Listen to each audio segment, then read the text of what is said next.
আসসালামু আলাইকুম। কুমিল্লা ব্যাডমিন্টন একাডেমির ছাত্র রিয়াদ, যিনি 2025 সালে সারা বাংলাদেশের অলিম্পিক প্যারা অলিম্পিক চ্যাম্পিয়ন, আমাদের গর্বিত কুমিল্লার গর্বিত সেই রিয়াদ, যিনি আমাদের বরুড়ার আব্দুল লতিফ ফাউন্ডেশনের প্রতিষ্ঠাতা আরিফ তালুকদার ওনাকে চ্যাম্পিয়ন হওয়াতেই একটা ব্যাগ গিফট করেছে, জার্সি গিফট করেছে।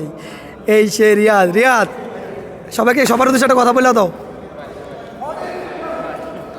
হ্যাঁ রিয়া, তোমার একটু কথা বলো। আসসালামু আলাইকুম। জোরে। মোহাম্মদ সাব্বির হোসেন রিয়া, কুমিল্লা ব্যাডমিন্টন একাডেমি থেকে। আমি গত 2025 সালে বাংলাদেশ প্যারা ন্যাশনাল চ্যাম্পিয়নশিপে SU5 ক্যাটাগরিতে চ্যাম্পিয়ন অর্জন করি।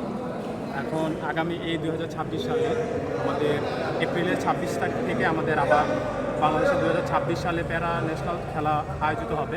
তো ওইখানে আমি পার্টিসিপেট করব। সবাই আমার জন্য দোয়া করবেন, আমি যেন ওইটাতে ভালো পারফরমেন্স করতে পারি এবং ভালো একটা ফলাফল যেন আনতে পারি। আপনারা সবাই আমার জন্য দোয়া করবেন। ধন্যবাদ। আসসালামু আলাইকুম।